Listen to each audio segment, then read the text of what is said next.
Les amis, salut à tous, très heureux de vous retrouver. Je vous en ai parlé hier sur les réseaux sociaux. Durant tout l'été, je vais vous proposer une nouvelle rubrique, la rétro, ou comment profiter de mes archives As Marca Mundo Deportivo Sport pour revivre au jour le jour toute l'actualité des deux monuments, le Real et le Barça. Nous sommes aujourd'hui le 19 juillet. Je vous emmène en 2011. En 2011, avec Neymar qui était alors à la une. Je vous rappelle qu'il signera au Barça en 2013, mais regardez, 2 ans plus tôt, il est à la une de Marca, car on nous l'annonce au Real Madrid. Comme quoi l'histoire a ses tournants. On nous dit qu'il ne manquait plus alors que le paiement, que tout semblait ficelé pour voir Neymar rejoindre le Real Madrid. On nous rappelle que cet été, le Real est également sur la jeunesse française. Il vient de signer Raphaël Varane, la pépite du Racing Club de Lens, et on nous dit que Mourinho, alors coach du Real, a un œil sur une autre pépite française au Havre, Gueïda Fofana. Souvenez-vous, qui ensuite rejoindra l'Olympique Lyonnais. De 2011, je vous emmène en 2013. Regardez qui était la pépite alors du Real Madrid. Monsieur Jessé, qui signera, vous le savez, au Paris Saint-Germain. Blindage total pour la pépite. On nous parle d'un contrat offert à 5 ans, plus d'1 million par saison, une clause à 200 millions d'euros. Il est alors la pépite du Real Madrid. Dans ce même temps, le Barça est à la recherche d'un défenseur central, les amis. La une de Sport, Zubizarreta est alors le directeur sportif du FC Barcelone, passé ensuite, vous le savez, par Marseille, aujourd'hui du côté de Porto. Eh bien, voici quelle était alors sa dernière cible. David Luiz de Chelsea, les amis. Mais José Mourinho l'atteste, il n'est pas à vendre. Les pages intérieures, regardez, du côté de Barcelone, on est en train de calculer. Il faut se rappeler quoi? Qu'à ce moment-là, Thiago Silva est au Paris Saint-Germain. Que le Paris Saint-Germain va faire signer Marquinhos, tout jeune défenseur central alors à Rome, qui fait pour autant partie de la liste tablette FC Barcelone. Mais le Barça se dit quoi? En signant Marquinhos, on pense alors que Thiago Silva pourrait être une cible pour Barcelone et quitter le Paris Saint-Germain. On sait que les deux hommes vont rester sur la liste totale alors du Barça et de Zubizarreta, donc David Luiz de Chelsea. Mourinho le dit très clairement, il n'est pas à vendre.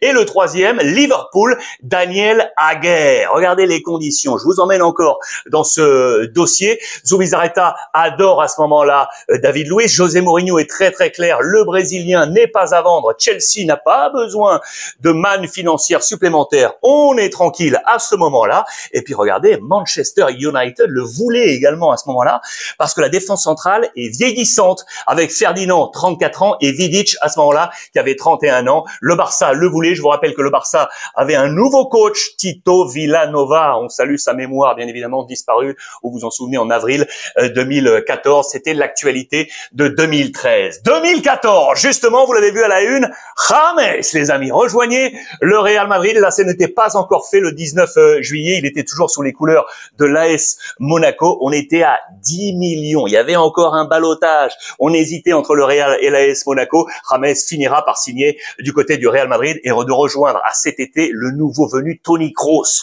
Ronaldo le dit très clairement, en signant Kroos, on signe le meilleur joueur à ce moment-là de la Coupe du Monde 2014. De son côté, le Barça débute avec la nouvelle ère Luis Enrique, ici avec les lunettes. Et regardez, il y avait déjà une guerre avec le Bayern. Aujourd'hui, en 2025, on parle de la guerre avec le Bayern Munich, vous le savez, sur bon nombre de profils.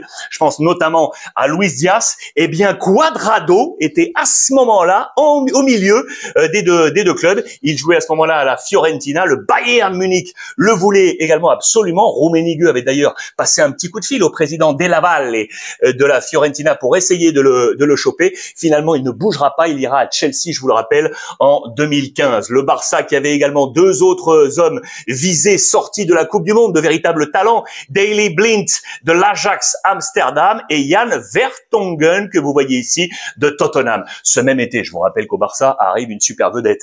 Regardez, Luis Suarez qui arrive de Liverpool, c'est la folie totale, la fièvre Luis Suarez, tout le monde se l'arrache. Il avait été énormissime avec Liverpool. Le Barça a réussi un beau coup en 2014. 2015, victoire présidentielle, élection du côté du Barça. Et regardez, c'est le président Bartomeu qui est élu à la une de Sport à la majorité absolue. J'y reviens, je vous fais une parenthèse. Regardez, Pedro, qui était à ce moment-là au Barça, était ficelé et ciblé par Manchester United. Van Gaal le voulait absolument parce qu'il perdait du poids en attaque, notamment. Il voulait aller le chercher. Il perdait Van Persie qui partait à Fenerbahçe. Il perdait Falcao Pedro qui partait à Chelsea.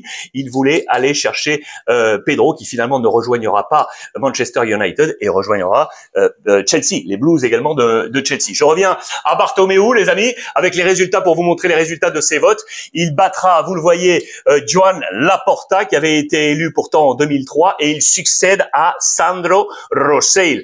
Bartomeu, nouveau président du Barça en 2015. 2016, là aussi il y a les passages Barça-Real Madrid. Regardez ce visage qui est aujourd'hui à Lille, le trentenaire. André Gomes, il est alors à Valence en 2016. Eh bien c'est le Real Madrid, les amis, qui le veut. On nous dit quoi? Que Zinedine Zidane, qui est alors le coach, aimerait le voir venir pour faire souffler Luka Modric. Une alternance. Cela ne se passera pas. Il n'ira pas du côté du Real Madrid, il ira à Barcelone, les amis. Aujourd'hui, Lillois, le Barça justement, où à ce moment-là, la cible offensive, regardez, Kevin Gamero, l'ancien à ce moment-là du Paris Saint-Germain qui avait rejoint le FC Séville. On avait posé 25 millions sur la table, on disait pas un centime de plus. Qui va mettre un centime de plus? L'Atlético Madrid, qui emmènera finalement le Français Kevin Gamero. 2017, eh bien la suite, Neymar, qui aura animé tous nos étés ces dernières années. La bombe Neymar, regardez, il est alors joueur du FC Barcelone et on nous le dit, le Paris Saint-Germain aurait, ça y est, tout ficelé pour le faire venir. Le Barça s'en défend en répliquant qu'il restera à 200%. Eh bien, c'est 200%, il ira finalement au Paris Saint-Germain. Ça a été le grand feuilleton de l'été. Les 5 Brésiliens du Paris Saint-Germain alors l'attendaient. Les 4 joueurs qui étaient là, Marquinhos, regardez là aussi, tout jeune, avec Lucas, Thiago Silva ou encore Daniel Alves, plus le 5e, c'est Maxwell, lui aussi ancien joueur du Barça, passé par le Paris Saint-Germain, qui était à ce moment-là dans le board du PSG. Les 5 Brésiliens l'attendaient pendant que lui était du côté de Formentera, en vacances tranquillement, et il signera finalement, vous le savez, au Paris Saint-Germain. De nombreux clubs européens, notamment Manchester United, avaient tenté de le faire venir. Je vous emmène maintenant en 2019. Voici quel était le trident offensif de Zinedine Zidane. Et il y avait une petite surprise. Regardez, Benzema, Eden Hazard et Vinicius, parce que l'arrivée d'Eden Hazard, on le positionne à gauche. Et du coup, Vinicius à droite. Vous savez que cela ne fonctionnera pas tout ça avec Karim Benzema à la pointe de l'attaque. Voici quel était alors le triptyque offensif du Real Madrid. Pendant ce temps, du côté du Barça, on était en opération sortie avec 2 hommes, Rakitic et Coutinho, dont on annonçait le nom du côté du Paris Saint-Germain. Ils étaient les 2 hommes forts en position de sortie du côté du FC Barcelone. Pas les seuls, il y avait également un jeune talent. Aujourd'hui à Chelsea, Cucurella, les amis. Cucurella qui était formé au FC Barcelone, qui était passé à Eibar en prêt, qui avait été énormissime. Eh bien, c'est Getafe qui l'emmène et qui l'enlève du FC Barcelone. D'ailleurs, au passage, Neymar, à ce moment-là, avec les couleurs du Paris Saint-Germain, était en pleine histoire de fiscalité, affaires sociales. Vous le savez, avec son père, on était donc à l'été 2019. 2022, enfin, parce que j'adore ce bonhomme. C'est à cet été que Lewandowski rejoignait le FC Barcelone, les amis. Regardez, ça y est, il est là, le nouveau coulé, vous le voyez, annoncé absolument partout, il était prêt pour débuter, ça y est, parce qu'à ce moment-là, le Barça est en tournée américaine, ni une ni deux, il fonce, le Barça qui veut absolument lui donner le numéro 9 de Memphis Depay. Il y avait une histoire commerciale également là derrière pour faire vendre les maillots. Lewandowski arrive au Barça, les amis, je vous montre d'ailleurs quel était le 11, à peine quelques heures après son arrivée, match amical sur terre américaine face à l'Inter Miami, entraîné par Phil Neville, le Barça de Xavi. Regardez l'Inter Miami, Messi n'était pas encore là, bien évidemment. Higuaín était à la pointe de l'attaque et voici quel était le Barça de Xavi avec Iñaki Peña dans les buts, Eric Garcia, Araujo, Dest, Jordi Alba, Busquets, Pedri, Gavi, Dembélé qui était là, Aubameyang qui était là, Ansu Fati qui était là et donc Lewandowski qui était le nouveau arrivé, Pjanic était là, juste absent parce que paternité. Voilà les amis pour ce coup d'œil dans le rétro et votre nouvelle rubrique pour cet été. Dites-moi ce que vous en pensez. Est-ce que ça vous plaît, oui ou non? Qu'est-ce qu'il faut changer, pas changer, améliorer? Je suis à votre écoute et je vous lis bien évidemment comme tous les jours avec énormément de gourmandise. On va essayer de poster ça tous les jours à 10h pétante. 10h pétante. On voit ça ensemble et surtout n'oubliez pas, en ce samedi, eh bien profitez des vôtres les amis.